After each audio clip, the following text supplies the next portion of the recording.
Hi there guys and girls, and welcome to my top 10 Mortal Kombat characters. Now, before I get into this, I just want to put out there, this top 10 is like a basic idea of my top favorite Mortal Kombat characters, whether it be as playing as those characters or just liking the story. This is a generalization of the Mortal Kombat,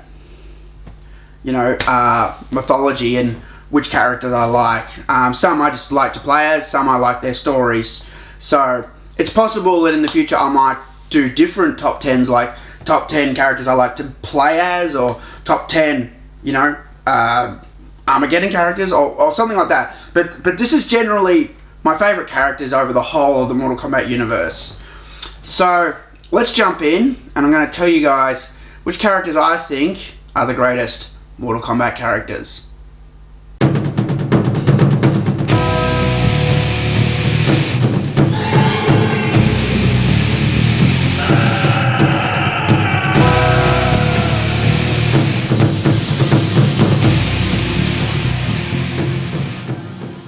Number 10. So for number 10 we have Natera, or Natera, depending on your accent. She came in MK Deadly Alliance when when Mortal Kombat was making a comeback. They brought in some new interesting characters like Natera, Movado, Suhao, Mocap. Anyway, they brought in some like new sort of characters. They were playing around with, what they wanted to do with these characters. And remember, MK Deadly Alliance is where they basically had a really big slate to write an epic story. So the story of Natera, that she was from a vampire race sort of thing, and I think she was trying to either stop, because it's been a long time, either stop or support the Dragon King. I believe stop. And that's basically her story's something like that, For me, I did like that story though. I liked the fact that she was from a vampire race. It made sense in the Mortal Kombat universe that we'd have, they have all these, parallel dimensions. It made sense that vampires and zombies and things like this, could be in this lore. So I liked the idea of Natera, and I liked her look too. I thought she looked really cool. Not only did she have a perfectly rendered ass and tits, but other than that, she just looked badass. She had I liked the wings that she had, just sort of sticking up, and they sort of had like some sort of Asian symbols on each wing, and how her hair was sort of up like that, and it had sort of the chopsticks sort of through the hair, and she had like the green eyes and the claws. I thought she was a very cool character, and the high heels. She looked sort of badass. I like that. And she didn't have many moves in Deadly Alliance. She only had like blood spit, and unicorn kick. That's it. And I think in Armageddon, I'm not certain about this, she had a move where she jumps on them and bites them, which I really love. That's my favorite move. But in Deadly Alliance, that was her fatality. But I'm sure she did have a bite move, but I couldn't find it in Deadly Alliance, so I'm assuming it's in Armageddon because she wasn't in Deception. But even her fatality, badass. She jumps on them and she bites them and spits out the stuff. My favorite part about her fatality is the way she just kicks them at the end. She just kicks them away like, piece of shit, I don't need you anymore, sort of thing. I've taken what I need. I've taken the blood and skin, and now I don't need you, and just kicks them away. Yeah, looks really badass. Yeah, I really like Natera. I was a bit disappointed they didn't sort of do more with her. Like, I thought they might have. No, maybe they will in the future, but I thought they would have done stuff with her. I thought she had a pretty strong storyline and stuff. I know I can't remember the whole thing. It's just foggy for me, but I remember really liking the story. That's the thing. I remember liking it. So I know when I say she had a good story, I know it's because I did read all that stuff in the past. I've just forgotten it all. It's been so long. I had to crack out Deadly Alliance to capture this footage that you're seeing. So, but it's Natera. She was a cool character. I like her. Number 9. So for number 9, we got Sector. So when MK3 came in out in arcade, right?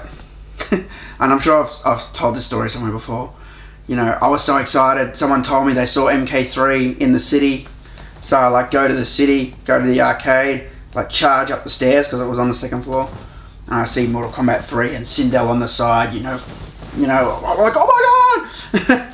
I'm so gonna be Scorpion! I put my money in, and the Chichi Fighter screen comes up, and everyone looked weird. Even like Shang Tsung looked weird. I mean, Kano was probably the normalest looking guy on the select screen. I'm like, oh yeah, that's Kano. I see he's got the eye. And Sonya, yep, that's Sonya. And there's Jax. And like, I've never really been big. I liked Kano, but it was probably my favorite in MK1. But I want to play a Scorpion, and I'm like looking. I see, oh, there's Sub-Zero. I'm like, fuck, Scorpion. And I think I picked Cyrax from memory because it was yellow. I thought, is this Scorpion? Did something happen? Is he a fucking robot now? That's what I thought. I'm like, fuck, Scorpion's a robot now. You know? So I picked Cyrax, right? And I think I either got beaten the first or the second round on Novice. I got my ass handed to me. And I remember being, oh, I got shit, because I didn't know any moves. I didn't know the net move. I didn't know the bombs. There were no moves on the cabinet. This was my first game, right, guys? So I go back to the select screen, and then I'm like, I'll try the red robot. Sector, you know, and I pick Sector. And I believe I did a lot better, because I must have figured out the rocket moves and the uppercuts. They're all forward moves sort of thing. And it might have even been that I figured out the homing missile, because it's just a quarter circle backwards and high punch. I remember doing well with him and liking him, and I think, yeah, that's actually true. I think someone came up to me and told me, who worked at the arcade, they told me his fatality when I was playing, which at the time was just back high kick, because it was the first version of MK3, right? So, yeah, started really liking Sector. I was doing that fatality every time. The compactor. Which they changed to low punch, run, block later. But, I really enjoyed playing a Sector, and he became my sort of go-to guy a lot on MK3. I got really fast with the teleport uppercuts and stuff. The one thing that bugged me about Sector, an interesting bug, it's not really a bug, it's like a gameplay thing, but you know, when MK3's dialer combos, right? Sector, if you weren't paying attention to Sector's combo, if you pushed high punch, high kick, back high kick, but if you were holding back high kick too fast, he would only he'd go straight from high punch into the roundhouse. Whereas like for other characters, you could sort of get away with that a bit. Like you could sort of hold the joystick the other way, even though you're pushing the button. But because it was high kick, back high kick, it was picky with that. So sometimes I'd have trouble with that combo. I'd be like high kick, back high kick. You know, I'd have to sort of concentrate on that last part to hold the joystick back to get the roundhouse, to get that extra hit. So yeah, Sector, totally badass. And I really like the way he accepts being made into a robot. You know, he accepts the Lin Kuei changing into robots. And I think his code was LK99 or 4D4. I've forgotten them. I get them mixed up, I'll be honest, guys. I get all the robot codes mixed up all the time. That's why you don't hear me say them much. But yeah, I like that he's badass, and you know, even in Armageddon, you know, you go onto his warship and he's like trying to invade Earth or whatever, trying to find these two guys. Sector's cool. Yeah, Cyrax is sort of fighting to reverse what was done to him, which is sort of cool in its own right. But I just like the badassness of Sector more. He's just bad to the bone. Number 8. Okay, so for number 8, we got Molina.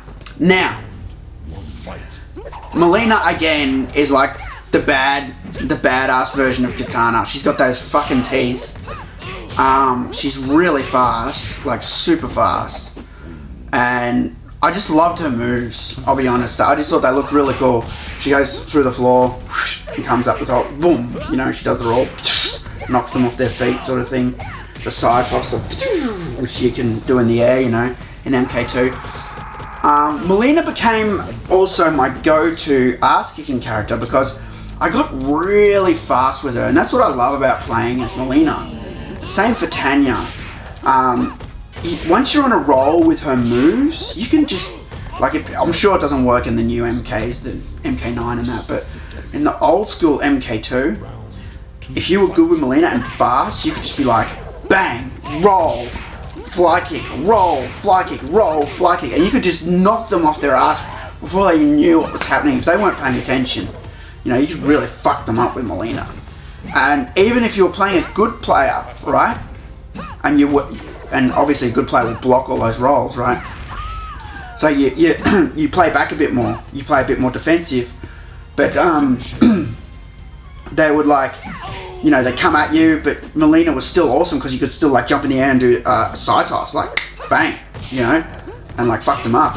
Or you could bait them into jumping, and as soon as they jump, you do that drop kick, you know, and she was just an awesome character to play as. And she does have a pretty good story too. I like the story that she sort of hooks up with Baraka. Makes sense, she's got the fucked up teeth and Baraka's got the fucked up teeth, you know. I sort of like that. I sort of like that she's really fucking evil and would, you know, betray anyone, sort of, even Shao Kahn, and just stab them all in the back. And yeah, I like that. She's a bit of a crazy one.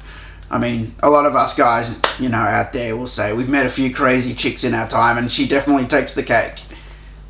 Number 7. So for number 7, I got Kintaro MK2. For me, like, when we're talking Goro and Kintaro, for me, Kintaro is the best. But the reason why Kintaro is the best, Goro plays a hand in that. Goro's like the prelude to Kintaro. Goro was sort of cool, like scary forearms. Yeah, he had the pound and all that, you know. Grabs you, throws you, fireball, you know, uppercut. He has all those cool moves. Goro's like mad. Excellent in MK1. Not as fast as in Kintaro. But that's what I liked about Kintaro. He looked fucking scary. He just looked, the tiger stripes, you know. I'm like, okay, so I beat Goro, and now there's another forearm dude. You know, he looked, just by looking at him, looked a lot scarier. Even just his pose, when he's just like, you see all the forearms and he's just squeezing his hands in. And it's like, round one, fight, you know. He just looked really fucking scary. And then he was very quick too. He'd walk across the screen like, you know, he'd just sort of come at you like real quick.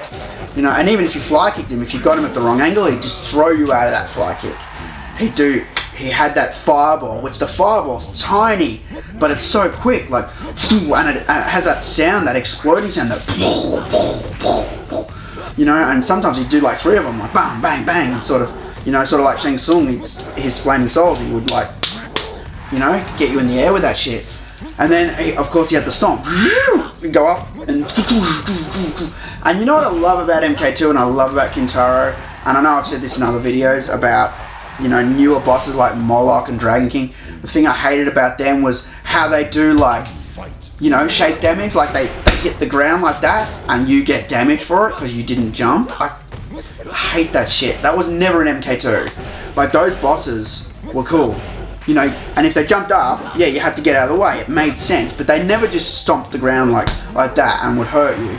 The only person who had that move in MK2 was Jax, and you could see it coming, like, and with a normal character versus a boss character, you know, yeah, if you got hit with Jax's Earthquake Pound, you know, the damage was, you know, like that, but a boss like Moloch or whatever does that, they do a lot more damage. So for me, I just always hated that about the newer bosses, that they had those sort of, you know, moves. And in MK9, speaking of bosses, another thing, that front armor thing was really annoying. And it's funny because I never knew about that shit. I don't play many fighting games. I really don't. I play Mortal Kombat. I play a bit of Killer Instinct. I haven't played it much though because I suck with that controller. But anyway, that's another story. In MK9, Shao Kahn and Kintaro and Goro and Shiva, they all had like armor. Like, imagine an invisible plate in front of them. So if you jumped up and uppercutted them, you'd feel this, like, you'd feel a hit, like a connection, but it was like you were hitting a wall. Nothing happened. Like, and no reaction sort of thing, because they had an armor plate there. But if you jumped behind them and uppercutted them, you'd hit them. You know, I really hate that sort of shit. And I'm sure there's guys out there, tournament players, going, oh, you don't know shit about the game. And you're probably right. You are absolutely probably right. But for me, like, I hate the fact that now Mortal Kombat's dictated to by the tournament scene. Like, the game has to be balanced, you know, how it's going to do well in a tournament, because that seems to be all it's about now. Tournaments. You know, it's not about the game at home anymore. It's about going out there and proving yourself at Evo or BAM 6 or whatever, you know. Yeah, so I'm a bit off track, but Kintaro was my number 7 pick. Number 6. For number 6, I got Reptile, MK2 Reptile. Now, this was sort of hard because a lot of people like MK3 Reptile better, or Ultimate MK3 Reptile, I should say. It wasn't in MK3. The thing is, for me, MK2 Reptile is perfect. I'll be honest. Now, there's a guy out there working on something really interesting, actually. I'm really sort of hanging to get my hands on it. It's called Ultimate Mortal Kombat 2 Tournament Edition. So this hacker's out there, he's hacking the arcade ROMs. And he's adding all this, he's adding Reptile, a fast force ball for Reptile. And he's like doing touch-ups to the game to make it more tournament style. Like, it's still MK2, just a few little things here and there, just a few little updates. And you can see it on Facebook on the Mortal Kombat, I think it's Mortal Kombat arcade page, I think that might be it. And anyway, yeah, this guy's already got the board of it and he's playing it. You know, Baraka's got his spin move back in there and all sorts of things. The characters are changed around on the select screen. If player 2 picks Sub-Zero, they're Noob Saibot. They have the palette swap of Noob Saibot. If player 2 picks Molina, they're Scarlet. You know, there's all these little cool things. So I'm waiting to play it. I might do a video about that when it comes out. I think it sounds like fun. But anyway, for me, MK2 Reptile is just awesome. Like, perfect. Like, even the invisibility move, the up, down, high punch, a lot of people had trouble with it. I used to be really good at doing that move back in the day, and I would go invisible when I play people, and I'd just move around. And they'd be trying to fly kick me, you know, but one great trick is when you do the force ball, you go invisible, right? You walk forward straight away, but you don't get too close to him. You have to sort of visualize where you are on the screen, and you stop right before sweep range, because they'll either do one thing. They'll either try and sweep you, or they'll try to fly kick you. Most of the time they go for the fly kick, and if you go where I said you will, they'll jump right over you and fly kick and not hit you, and they'll start freaking out going, where the fuck are you? And that's when you can then turn around and then trip them and then move back a bit, all the way back to the edge of the screen. And yeah, I used to do that to people and sort of freak them out a bit. Sometimes they'd get me, you know, but sometimes I'd stay invisible for a long time and they'd be like, what the hell? And I was just moving around. You know, I wasn't jumping. You don't jump. You just move. You just walk forward or back. Just position yourself and then think about your next attack. And for me, like, MK2 Reptile was perfect. Like, I don't think you needed the fast force ball. That's why I'm curious to play this Ultimate Tournament thing. I think it'll be good for doing combos, and that's what they're going with, the Ultimate Mortal Kombat 2 hack sort of thing, which is fair enough. But for me, MK2 Reptile was perfect as it is, and the story was so good. Reptile was obviously hidden in the first MK. I love that secret, but you know, it was a good time to bring him out as a playable character in MK2. You could be Reptile now. You could do all those cool moves, the fatalities. You could be invisible, and you could eat the head, and yeah, Reptile was just a really cool character. And you know, even his story, just trying to, you know, he was Shang Tsung's protector and that, but sort of really hated him and all that. So yeah, for me, Reptile, number 6. Number 5. Number 5 is Kano from MK1. So the reason I picked Kano MK1 is on Mortal Kombat, the original Mortal Kombat 1, whatever you want to call it, Kano is my absolute best character. No matter how much I love Scorpion and Sub-Zero, Kano is my best character. If I want to beat the absolute living tar out of someone on Mortal Kombat, I'll pick Kano. And the reason is, I believe his fly kick is very deadly. The angle that it's at, it comes right down. Not only that, I know a trick that I can do Kano's cannonball super fast without even holding block or spinning the joystick.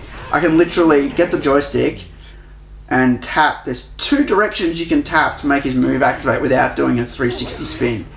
It's like, let's say I'm facing forwards. You push diagonal down forward, diagonal up back, and it's a quick flick like that. You flick those 2 real fast, and the machine will think you spun the joystick 360, and the ball will activate straight away. And I used to be able to do that on the arcade, and no one ever saw it coming. They never saw it coming because it was that quick.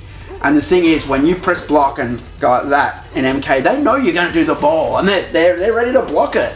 You're either going to do the ball or an ice throw. But if you can master this move like I did, and someone taught me this in the arcades, I never found it online, someone showed me. If you can master that move, you can kick some major ass with Kano. You know, and he's just a cool character. He's just so strong, and he's badass. He just rips the heart out. And, you know, Richard DeVizio did an awesome job as Kano too. So, you know, and yeah, so yeah, Kano, my number 5. Number 4. So for number 4, I got Shao Kahn, Emperor of Outworld. MK2 Shao Kahn. For me, MK2 Shao Kahn was the best, probably the best Mortal Kombat boss ever. It's not that I understand like they were making the Dragon King opposing and all that, but the thing I liked about MK2 Shao Kahn was he didn't look like a big guy. He looked sort of, he was buff, but he looked like a sort of almost like your size as a Mortal Kombat character with the armor and that. Whereas, you know, Kintaro was huge. You know, Shao Kahn sort of didn't look that imposing, but he was. I love it. You start the match, you get to Shao Kahn. You will die, mortal. Straight away, he just like says that to you. And you're like, what the fuck? Just tries to throw you off, you know. When the first time you get to Kahn, you shit pants. And he absolutely wipes the floor with you, right? Because it's like, ha, ha, energy javelin, charge, charge. Ha, ha, ha, ha. Is that your best? You know, you know, and that's what made Shao Kahn badass. All the insults, and even during the match, he'll just insult you. You will die, mortal. You will die, mortal. You know, he just stands there and insults you, and doesn't seem to care if you hit him, because the amount of damage that he would dish out when he hits you with one of those shadow charges or javelins or kicks was just insane. The funny thing was, a lot of people were really scared of Kahn for a while. I didn't know how to beat him, but there were so many glitches to beat Kahn. Like you could literally just pick Baraka and do the Blade Fury non-stop, and he just walks into it every time and just dies. Or you could pick Kung Lao and do his spin, the up low kick. You just keep doing that. Same thing. He'll just walk into it every time and die. Same thing with Katana. Do a fan lift every time. He'll walk into it. You square wave punch him or throw the fan every time.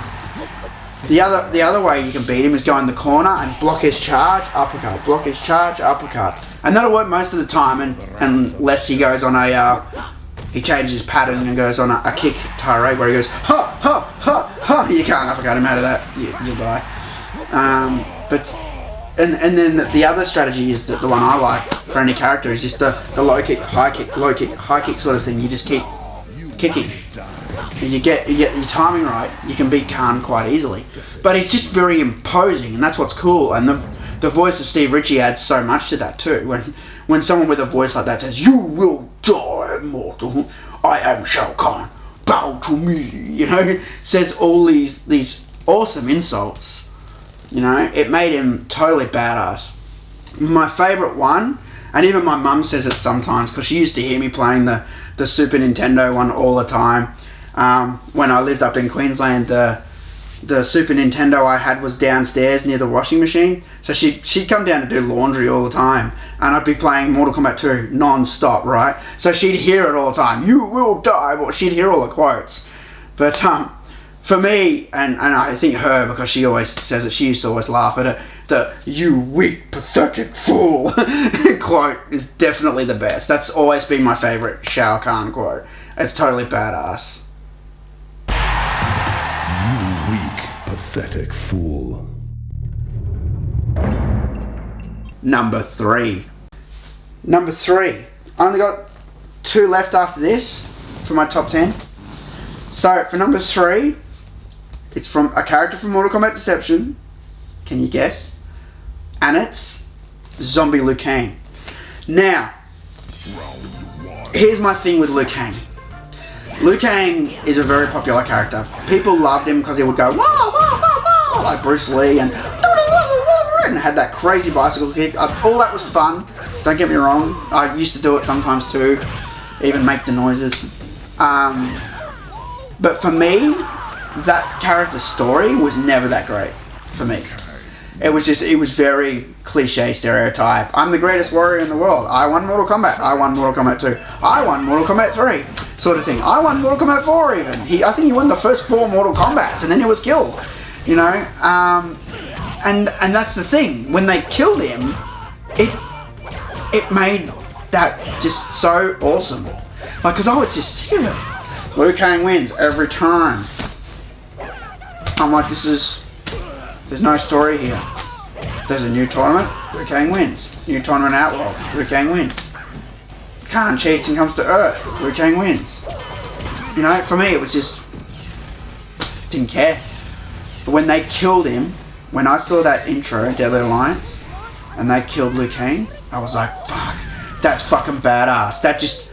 That gave him story. And it gave the other characters instant story.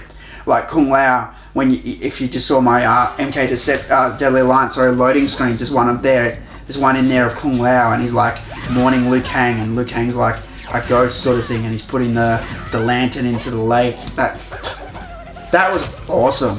That gave those characters so much like reflective depth from like reflecting from an incident. It gave them more story that they would then, you know, if Liu Kang dies, then it falls on Liu Kang sort of thing to be Earth's chosen warrior, you know.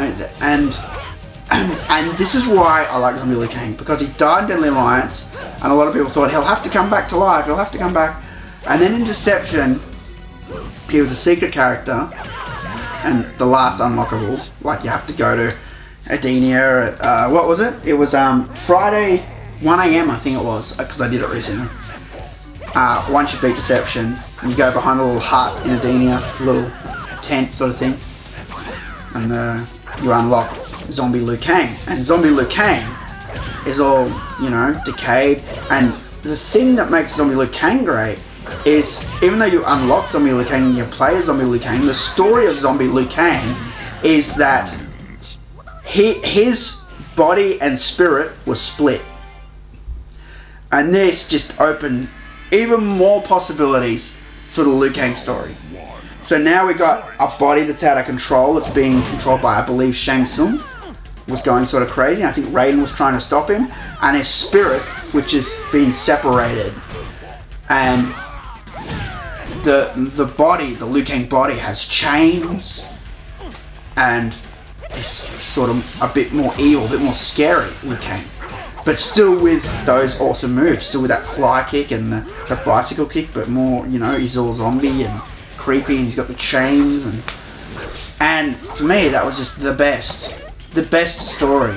Like, and you're talking to a guy that doesn't buy into all the zombie shit. The amount of zombie shit these days, Dead Rising 3, The Walking Dead, you know, there's just so many zombie things. It all started from Shaun of the Dead, you know. And zombies are cool, don't get me wrong, I'm not hating it. And I'm sure people are already typing in, The Walking Dead's a great show! How dare you talk bad shit about The Walking Dead? I'm sure it is. I want to check out The Walking Dead, I just haven't yet. But I'm just saying, the whole zombie thing, just for me, got out of control. But for me, in MK Deadly Alliance, Liu Kang being zombie, perfect. Like, excellent story writing. And yeah, the whole like spirit thing too, like the spirit can't get back to his body. That's the story of the spirit Liu Kang. You know, the only thing I thought was weird was how you could be, as an alt costume, you could be normal Liu Kang. I always thought that was really strange in Deception. I thought it should have just been, you could be either spirit Liu Kang or zombie Liu Kang, not human, like, I'm fine Liu Kang. You know, so, yeah, but I really, really, really like the zombie Liu Kang story, and I hope they continue to do it in, like, this next MK. If Liu Kang's dead, and he's gonna stay dead, I hope he comes back as a zombie, because, like, it's fucking scary like that, man. For me, if he's just a champion all the time, it's boring. It goes nowhere. Number two, for number two, from MK2, we got, come on, you must know who 1 and 2 are. Seriously. Any self-respecting Mortal Kombat fan loves these two characters. Sub-Zero is my number 2. So, for me, Sub-Zero, MK2, the best. Like, I love Sub-Zero MK1, and it was hard for me to pick between MK1 and MK2. The reason I picked MK2 is because in MK2, Sub-Zero has the ice puddle move. And for me, that's just like, that move was the best. It was just so much fun doing that move. Sorry, I got fluff in my sock. I'm always playing with my socks. If you're wondering why my hand's down here in these videos, when I'm just talking, my hands just wander. I'm always like scratching the little fluff falls off my socks. But anyway, yeah, the ice puddle, MK2, Sub-Zero, that trap move is just the best. Like, there were so many ways to use that in MK2, and you could roundhouse him, you could uppercut him, you could fly kick him, you could slide him, you could do so many things, and MK2 Sub-Zero is my favourite in regards to moveset.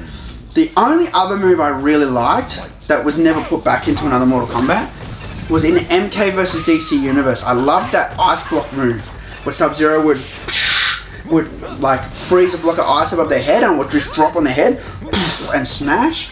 That move was awesome, and I was really surprised that didn't come back in MK9, because that was a really cool move. But yeah, MK2 Sub-Zero, the story, everything about it, excellent. That he was his brother, and Scorpion was after him, and then he told Scorpion, I'm not the Sub-Zero who you're after, you know, he was killed, sort of thing. All that was just great. Great. And yeah, MK2 Sub-Zero, man, awesome. And the number 1 Mortal Kombat character is, so here we go, for number 1, Scorpion MK2. Again, hard to pick which MK I wanted to pick Scorpion from. MK2 Scorpion because he had the scissor kick, which I love, the air throw, which is a great 2-player move. If you're playing a 2-player game, I believe Scorpion's a very badass character on Mortal Kombat 2. I used to really kick a lot of ass with either Scorpion or Molina or Sub-Zero. They were my like top 3 MK2 characters. He had the harpoon and teleport punch, so he had a lot of moves. Harpoon, teleport punch, air throw, scissor kick. 4 moves. Again, the story for Scorpion, excellent. After Sub-Zero, still after Sub-Zero, following him around and that. And yeah, Scorpion, man. He's my favourite Mortal Kombat character, always, to play as. My favourite character to be, favourite storyline. The reason I love Scorpion, for me, is a very, very neutral character. I can pretty much sum up any Mortal Kombat character and say whether they're good or bad. But for me, Scorpion has always been on the fence. Because he's not, even though his methods are bad and him wanting revenge, it doesn't make him a bad person when you think about it, because he thought Sub-Zero murdered his family, clan, kid. That would be enough to drive any person insane with revenge. You know. And the fact that I love the ruse that Quan Chi sets up. Scorpion thinks Sub-Zero did it all these years, but it was Quan Chi that did it. And when he finds out Quan Chi did it, he goes fucking nuts, Scorpion. He chases Quan Chi into the Nether Realm, and I'm really disappointed that video was never released, because if you watch the Deadly Alliance intro, it's there, but it's chopped up when Quan Chi's running and looking back and shit. And if you watch the Adema clip, there's more of that footage that they cut, where Scorpion has guys that surround Quan Chi, and he throws the harpoon. That's how the video ends, at Quan Chi. And so Scorpion's like chasing Quan Chi through the Nether Realm. He's like after him, like, you know, I'm gonna fuck you up, man. You know, and I think that's really cool. And then he dropped the vendetta against Sub-Zero. And I think was it? Yeah, and then in Deadly Alliance, he became the champion of the Elder Gods. He became the chosen one to defend Earth, and that was cool. Scorpion's storyline has so much range, and that's for me why he's the best character. Sub-Zero is always going to be great. I know a lot of people like Sub-Zero, and Sub-Zero has a pretty deep story too, considering there's like 5 different Sub-Zeros or something, if you follow all the mythology in that. But for me, Scorpion is the one and only Scorpion. He's my best Mortal Kombat character. So thanks for watching, guys. I don't do top 10s much, but I don't think I've ever done a top 10 actually. I did a top 5 once, I think. But yeah. I wanted to do this because a lot of people ask who's your favourite character a lot. I always answer Scorpion. But this gives you an idea of the characters I do like in MK2. Sorry, in MK, sorry. Not just MK2. I mean, the ones I mentioned, you know, there's ones from Deadly Alliance, Deception, MK3, MK2, MK1. You know, there's pretty much, that's, what, 1, 2, I didn't mention 4, but most of the characters in 4 are the same characters from MK2 or 3. You know, so, yeah. Same with Armageddon, they're just all repeat characters, really. But, yeah. I'm hoping you guys like this video. And I actually went to a lot of trouble to record this footage because I had something weird happen. I still can't explain what happened. On my computer, I'm recording all this footage, right? First I recorded MK1, then I recorded MK2, and the file name was like MK2 Capture 1, right? Then I recorded the second capture, was really big. It had like most of the footage from MK2 in it. Like I captured all the MK2 footage at once, right? And then I'm like, oh shit, I need something else. And I captured something else from MK2. Then I went back and looked in the directory, and I had file 1, MK2 Capture 1, and MK2 Capture 3. And MK2 Capture 2, gone. Disappeared. And you can't overwrite them, it's impossible, because no matter how many times you press the record button on my software, it increments the number on the end. So if the file's like Capture 1, when you press it again, it automatically calls it Capture 2, Capture 3, Capture 4. It's impossible to overwrite a file. So this file disappeared. And I'm a computer dude. I'm telling you, it disappeared. I cannot explain what happened. So I had to wait a while because I played MK2 for hours recording all that footage, guys. And I just didn't want to do it again straight away, so I waited a few days, then did it again. And that's why I put the MKDA loading screens up. That was going to be this video. And then just waited a while and, yeah, re-record the footage, and now you got to see it all. So I'll see you guys next time for another Mortal Kombat video soon. Thanks, guys, and peace out. Oh, and please, if you can, like the video, if you like it.